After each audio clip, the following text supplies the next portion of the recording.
The magic നോവലിലേക്ക് സ്വാഗതം. Mafia part 1. ആ ice cream പാർലറിൽ നമുക്ക് അല്പനേരം ഇരിക്കാം. ഈ സമയത്ത് വലിയ തിരക്കൊന്നും ഉണ്ടാവില്ല. അലക്സിനോടൊപ്പം നടക്കുമ്പോൾ അനിത പറഞ്ഞു. സമയം 3 മണിയായിരുന്നു. അലക്സ് ആദ്യമാണ് അവിടെ വരുന്നത്. അതുകൊണ്ട് അയാൾ പരിസരം കൗതുകത്തോടെ നിരീക്ഷിച്ചു. 5 നിലകളിലുള്ള ഒരു പഴയ കൂറ്റൻ സൗധത്തിൻ്റെ അറ്റത്തായിരുന്നു ആ പാർലർ.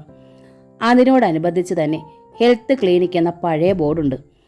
ആയുർവേദ പ്രകൃതി ചികിത്സാ കേന്ദ്രം. അതിന് തൊട്ടപ്പുറം ബ്യൂട്ടി പാർലർ. കെട്ടിടത്തിൻ്റെ മുകളിൽ ഹോട്ടൽ ഓഷ്യാനിക് എന്ന ബോർഡ്. രാത്രികാലങ്ങളിൽ കടലിൽ നിന്ന് നോക്കിയാലും ആ നിയോൺ ബോർഡ് കാണാമെന്ന് അലക്സ് ഓർത്തു. Grace ice cream parlour. Alex board വായിച്ചു.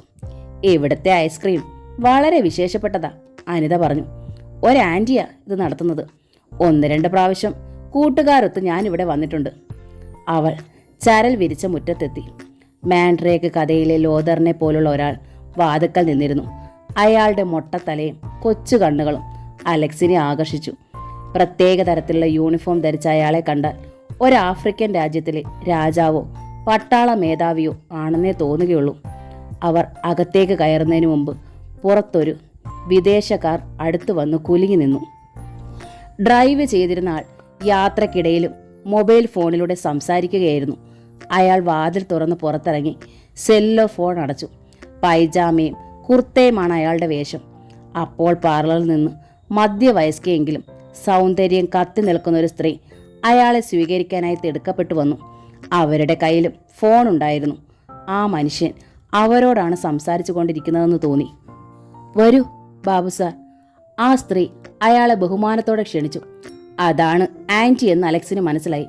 എങ്ങനെയുണ്ട് നിന്റെ ബിസിനസ്? അയാൾ ചോദിച്ചു. ഭംഗിയായി ചീകി വെച്ചിരുന്ന താടി അയാളുടെ പ്രത്യേകതയാണ്. കണ്ണുകളിൽ ആജ്ഞാശക്തി.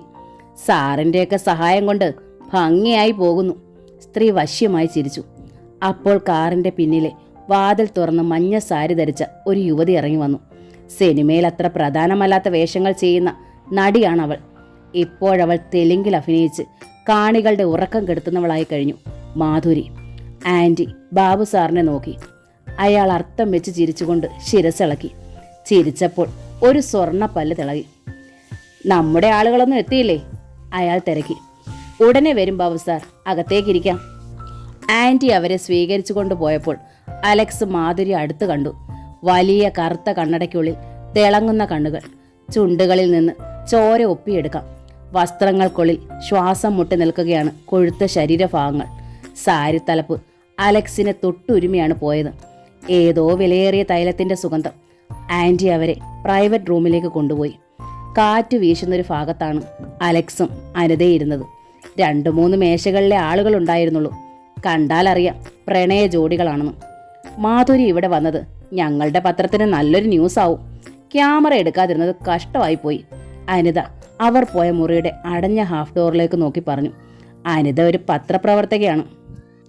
എങ്കിൽ അവരെ കണ്ടൊരു ഇന്റർവ്യൂ എടുക്ക്. ഈ പാർലറിനും ഒരു പബ്ലിസിറ്റി ആവും, അലക്സ് പറഞ്ഞു. വേണ്ട, അപ്പൊ പിന്നെ നമുക്ക് സംസാരിക്കാൻ പറ്റില്ല. എത്ര നാളുകൂടിയാ അലക്സിനെ ഒന്ന് അടുത്ത് കിട്ടിയത്. ഒരു പെൺകുട്ടി ഓർഡർ എടുക്കാനായി അടുത്ത് വന്നു. അവളെപ്പോലെ 4-5 പേർ അവിടെ ഉണ്ടായിരുന്നു. ആരും നോക്കിപ്പോകുന്ന സുന്ദരികൾ. അനിതയാണ് ഓർഡർ കൊടുത്തത്. അലക്സ് തൊട്ടടുത്തുള്ള സ്വകാര്യ ജെട്ടിയിൽ ബോട്ടുകൾ ഇളകുന്നത് നോക്കിയിരുന്നു. അനിത അയാളുടെ മുഖത്ത് നോക്കി പറഞ്ഞു. അലക്സ്, നമ്മുടെ വിവാഹകാര്യം ഇനിയെങ്കിലും വീട്ടുകാരുമായി ആലോചിച്ചൊരു തീരുമാനത്തിലെത്തണം. ഡാഡിയും മമ്മി എന്നെ നിർബന്ധിക്കാൻ തുടങ്ങിയിരിക്കുന്നു. ജോലി കിട്ടിയിട്ടാവട്ടെ എന്ന് പറഞ്ഞാണ് ഇതുവരെയും ഓരോ ആലോചനയും ഞാൻ തട്ടിക്കളഞ്ഞിരുന്നത്. ഐസ്ക്രീമുമായി പെൺകുട്ടി വന്നപ്പോൾ അവൾ നിർത്തി. പിന്നെ തുടർന്നു. ഇപ്പോൾ മാന്യമായൊരു ജോലിയായി. ഇനി എനിക്ക് നീട്ടിക്കൊണ്ടു പോകാൻ വയ്യ. ഞാൻ എന്ത് കാരണമാ പറയുന്നത്? അലക്സ് അവളുടെ കണ്ണുകളിലേക്ക് നോക്കി. ഒരാലോചന വേണ്ടെന്ന് പറഞ്ഞതിന് മാമച്ചൻ ചേട്ടൻ എന്നോട് പിണങ്ങുകയും ദേഷ്യപ്പെടുകയും ചെയ്തു. അങ്കമാലിയിലുള്ള ഒരു അബ്കാരി കോൺട്രാക്ടറുടെ മകനായിരുന്നു. അവരുടെ പണത്തിനും രാഷ്ട്രീയ സ്വാധീനത്തിലുമാ ചേട്ടന്റെ കണ്ണ്. ഡാഡിക്കും മമ്മിക്കും വളരെ ഇഷ്ടമായി. അയാൾക്കും അയാളുടെ വീട്ടുകാർക്കും എന്നെ ഇഷ്ടപ്പെട്ടതാ. അയാൾ എന്നെ ഫോണിൽ വിളിച്ച് എത്ര കാലം വേണമെങ്കിലും കാത്തിരിക്കാൻ തയ്യാറാണെന്നും പറഞ്ഞതാ. എന്നാൽ അയാളെ കെട്ടിക്കൊള്ളാൻ മേലായിരുന്നോ? അലക്സ് തെല്ല അസഹിഷ്ണുതയോടെ ചോദിച്ചു. അനിതയുടെ കണ്ണുകൾ പെട്ടെന്ന് നിറഞ്ഞു. അലക്സിന് ഇതെങ്ങനെ പറയാൻ തോന്നി? ഞാൻ കുഞ്ഞുനാൾ മുതൽ ഒരാളെ സ്നേഹിച്ചിട്ടുള്ളൂ.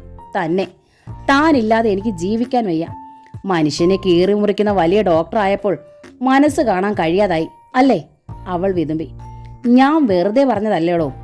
തന്നെ ഞാൻ ആർക്കെങ്കിലും വിട്ടുകൊടുക്കുമോ? എന്റെ പെണ്ണിനെ തട്ടിയെടുക്കാൻ ആരെങ്കിലും ശ്രമിച്ചാൽ ഒറ്റ ഇഞ്ചക്ഷന് ഞാൻ അവനെ കൊല്ലും. അത്രയധികം ഞാൻ നിന്നെ സ്നേഹിക്കുന്നുണ്ട്. പക്ഷേ എനിക്കത് പറഞ്ഞുകൊണ്ട് നടക്കാനൊന്നും അറിയില്ല, അയാൾ പറഞ്ഞു. അവൾ നേരെ നോക്കി. അയാൾ അവളുടെ കയ്യിൽ പിടിച്ചമർത്തി. അത് സത്യമാണെന്ന് പറയുന്നത് പോലെ. കണ്ണു തുടങ്ങി. അവൾ അനുസരിച്ചു. MD എടുത്തു കഴിഞ്ഞാൽ എനിക്ക് ജോലി കിട്ടും.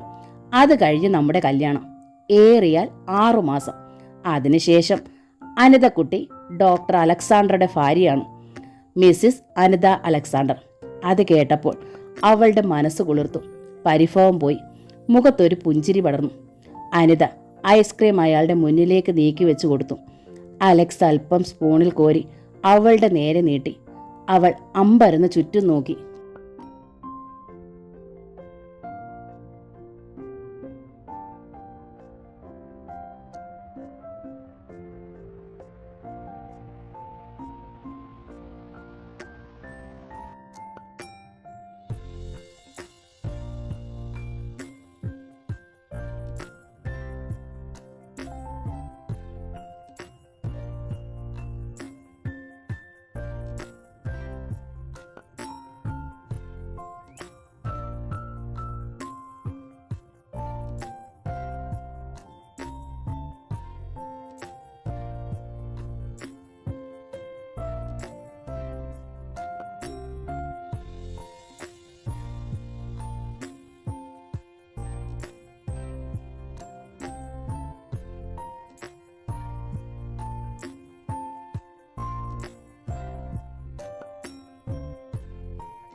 കണ്ണുകൾ അനിതയുടെ മേൽ വീണപ്പോൾ അദ്ദേഹം ഒന്നുകൂടി തറപ്പിച്ചു നോക്കി. പിന്നെ വേഗം അകത്തേക്ക് പോയി. മിനിസ്റ്ററിനെ കണ്ടിട്ടുണ്ട്. പ്രസ് കോൺഫറൻസുകളിൽ പലപ്പോഴും ഞങ്ങൾ തമ്മിൽ കണ്ടിട്ടുണ്ട്. അദ്ദേഹത്തിന് എന്നെ അറിയാം, അനിത പറഞ്ഞു.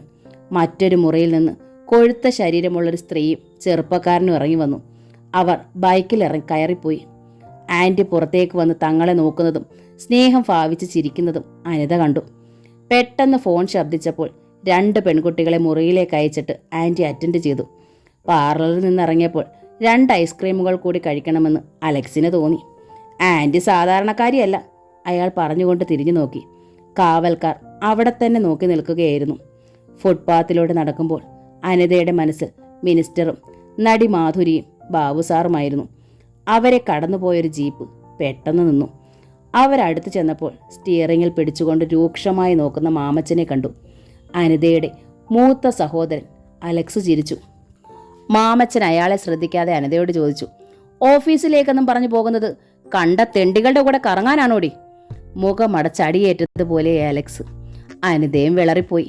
ചേട്ടാ, മാമച്ചൻ ക്രുദ്ധനായി അലക്സിനെ നോക്കി. കാണാൻ കൊള്ളാവുന്ന പെൺകുട്ടികളെ വളയ്ക്കലാണോടാ ഇപ്പോൾ ഡോക്ടർമാരുടെ പണി? മാമച്ച, എന്താണ് ഇങ്ങനെയൊക്കെ സംസാരിക്കുന്നത്? അലക്സ് വല്ലാതായി. പഴയ സ്നേഹവും ബന്ധവും പറഞ്ഞ് ഇനി നീ ഇവളെ കണ്ടുപോകരുത്. അന്തസ്സുള്ളവന് കെട്ടിച്ചു കൊടുക്കാനുള്ളതാ. അടുത്ത ആളുകളുണ്ട്. അലക്സ് ചമ്മിപ്പോയി. ചേട്ടാ, ഞാൻ അലക്സിനെ. അനിത പൂർത്തിയാക്കും മുമ്പ് മാമച്ചൻ അലറി. ജീപ്പിൽ കയറടി. ജീപ്പിലല്ലല്ലോ ഞാൻ വന്നത്, ഞാൻ പൊയ്ക്കോളാം, അനിത ഈർഷ്യയോടെ പറഞ്ഞു. കേറാനല്ലേ പറഞ്ഞത്? മാമച്ചൻ പല്ല് ഞെരിച്ചു. ഞാൻ ഇറങ്ങിയാൽ നീ അടി മേടിക്കും. അനിത ദൈന്യതയോടെ മാമച്ചനെ നോക്കി. എന്തിനും മടിയില്ലാത്തവനാണ് മാമച്ചൻ. അവൾ ജീപ്പിൽ കയറി.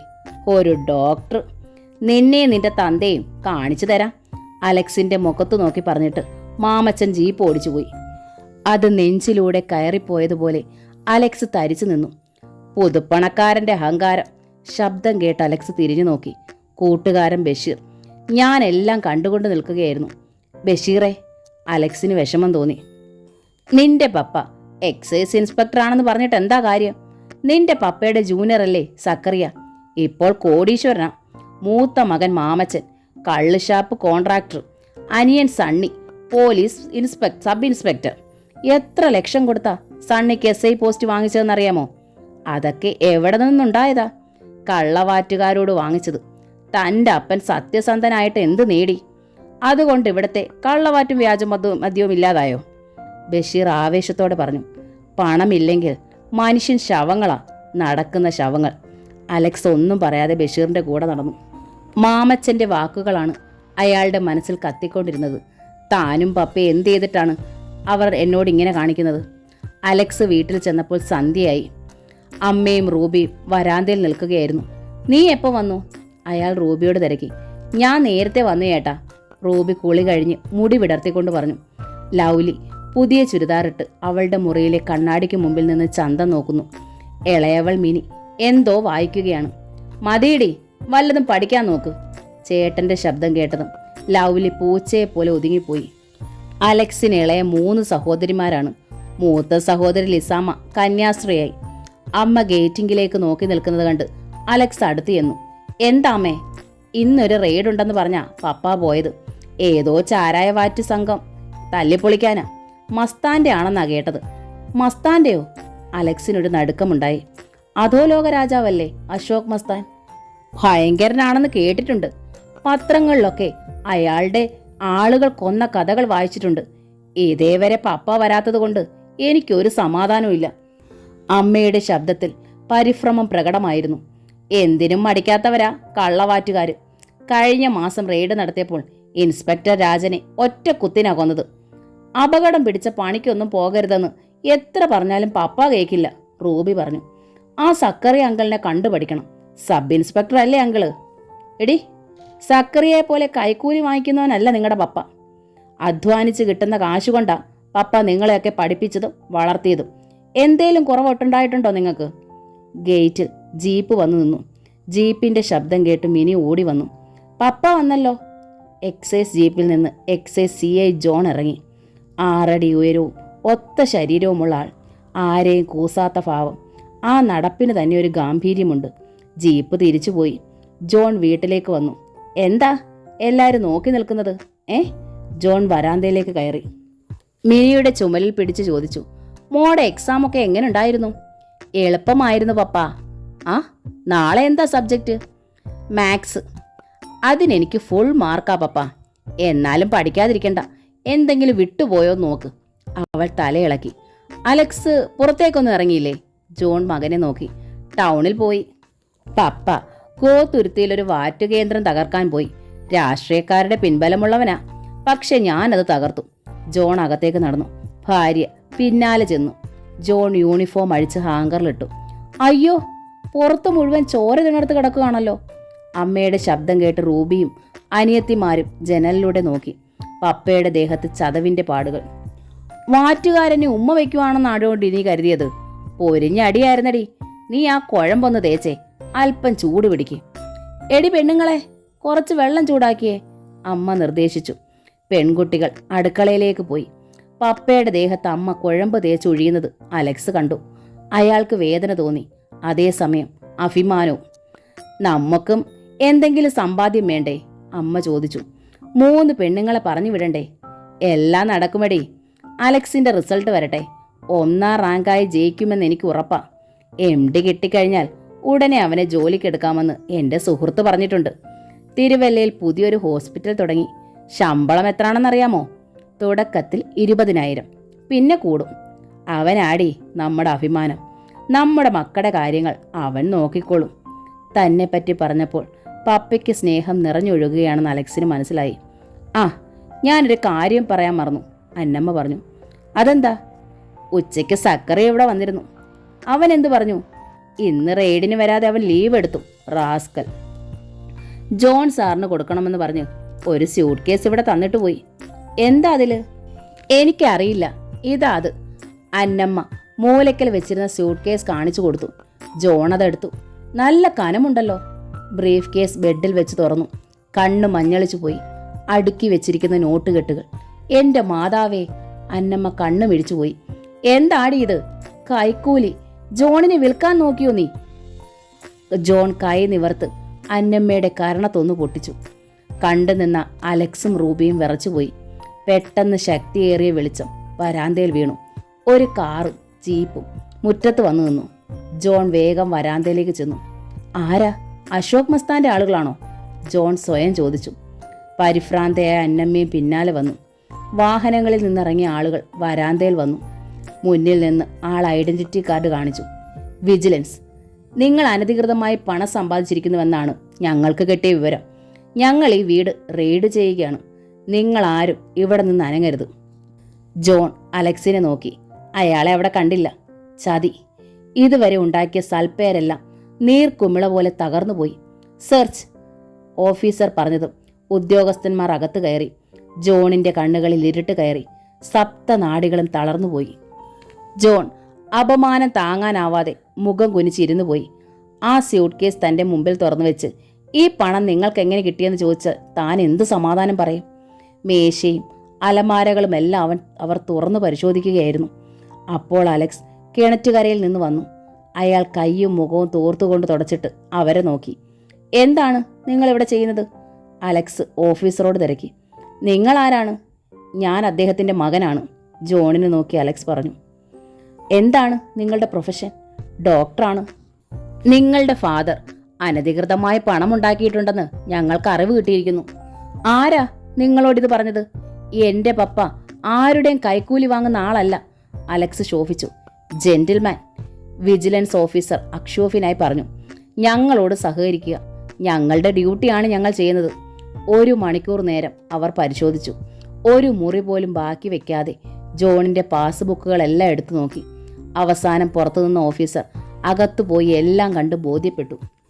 അദ്ദേഹം തിരിച്ച് ജോണിന്റെ അടുത്തേക്ക് വന്നു. Sorry for the disturbance mister John. അദ്ദേഹം തലയുയർത്തി ഓഫീസറെ നോക്കി.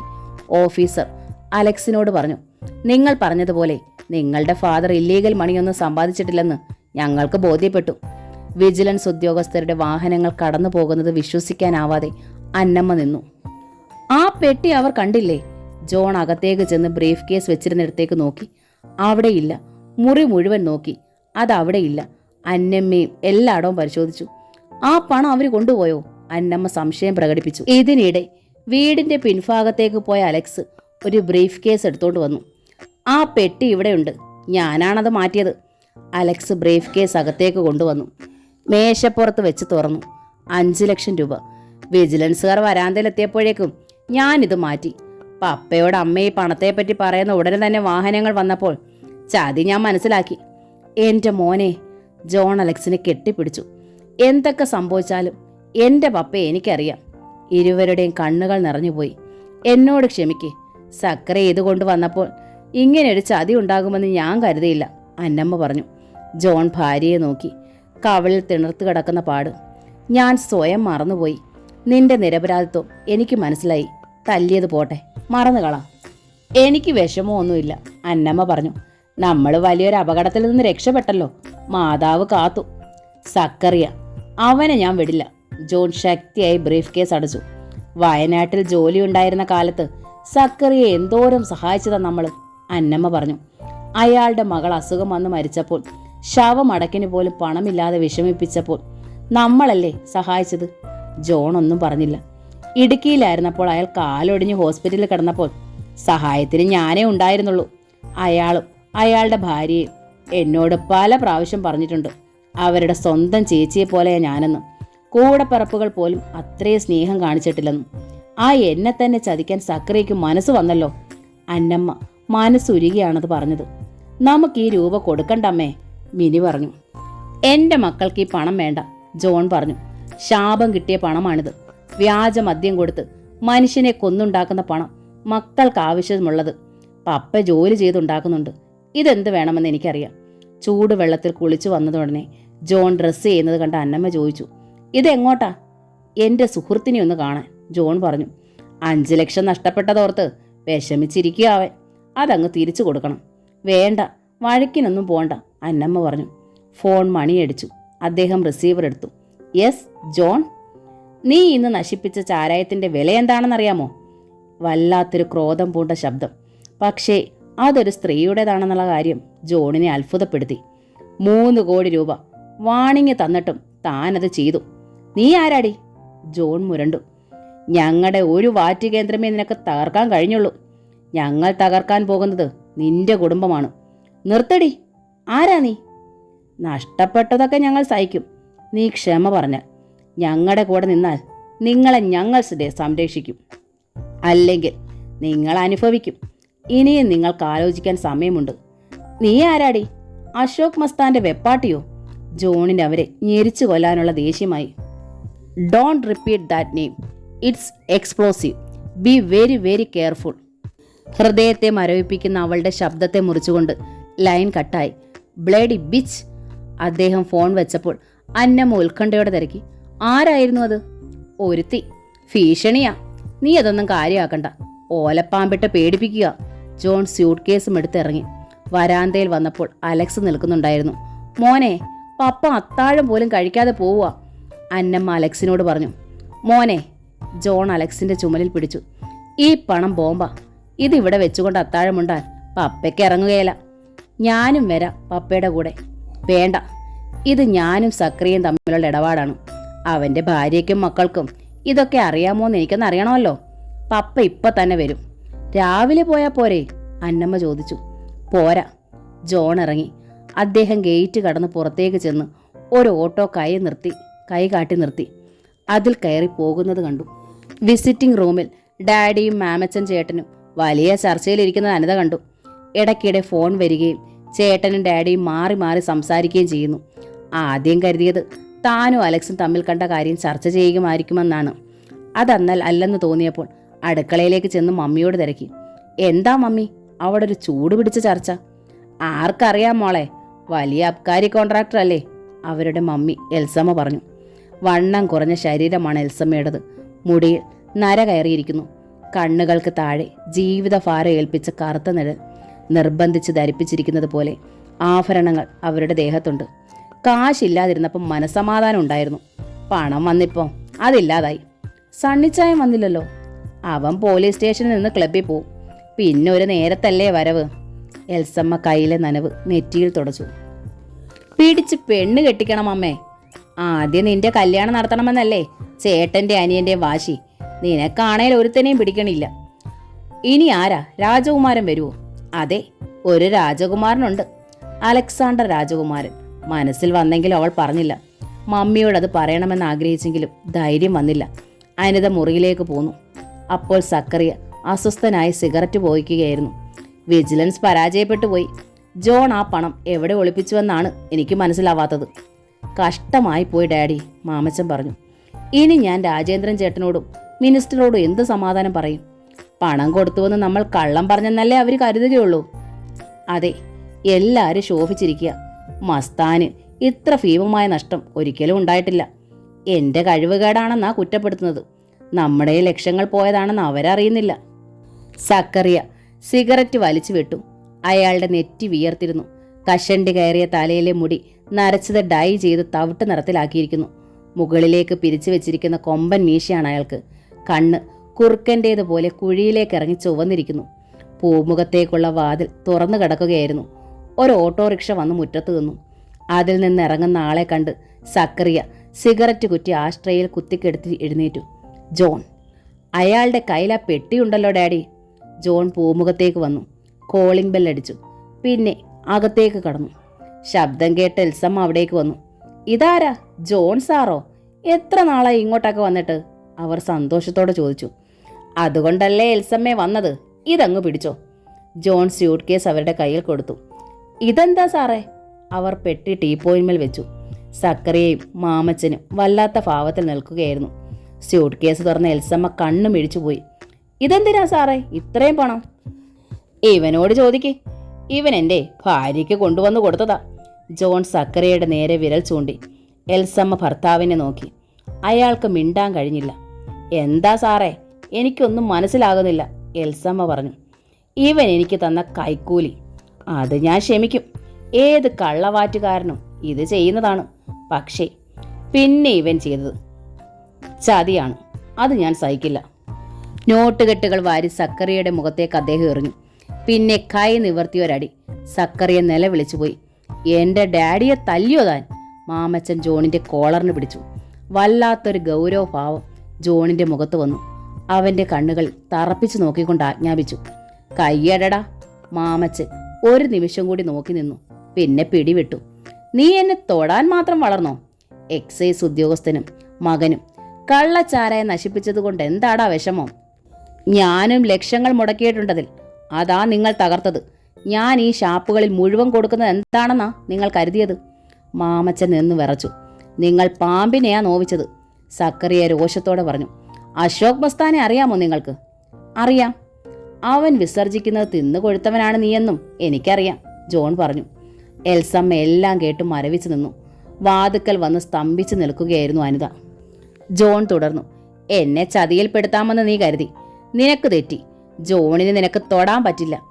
ഐലൻഡിലും വായ്പിലുമുള്ള സകല വാറ്റ് കേന്ദ്രങ്ങളും ഞാൻ പൊളിക്കും. അവിടെയൊക്കെ നിനക്ക് പണം മുടക്കുണ്ടെന്ന് എനിക്കറിയാം. എല്ലാം തകർത്തിട്ട് അവസാനമായിരിക്കും നിന്റെ ഈ വീട്ടിൽ റെയ്ഡ്. അന്ന് നീ എവിടെ ഒളിക്കുമെന്ന് എനിക്കറിയണം. You bastard! വീട്ടിൽ കയറി വന്ന് ഭീഷണിപ്പെടുത്തുന്നോ? മാമച്ചൻ കയർത്തു. ജോൺ ഒറ്റയടി മാമച്ചന് തല കറങ്ങി. ജോൺ സാറേ, എൽസമ്മ നിലവിളിച്ചു.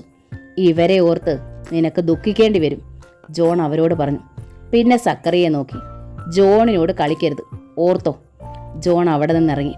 സക്കറിയ തീ പാറുന്ന കണ്ണുകളോടെ അദ്ദേഹത്തെ നോക്കി.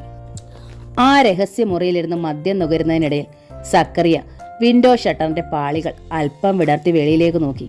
താഴെ ഗ്രേസ് ഐസ്ക്രീം പാർലറിലെ തിരക്കുകൾ കുറഞ്ഞിരിക്കുന്നു. തടിയൻ വാച്ചർ പ്രതിമ കണക്കി നിൽക്കുന്നത് നേർത്ത വെളിച്ചത്തിൽ കാണാം. ജെട്ടിയിൽ ഓളമുണ്ടാക്കിക്കൊണ്ട് ഒരു ബോട്ട് വന്നടുക്കുന്നു. അകലെ നങ്കൂരമിട്ട് കിടക്കുന്ന കപ്പലിലെ വിളക്കുകൾ കാണാം. സാറ് കടലിന്റെ ഭംഗി ആസ്വദിക്കുകയാണോ?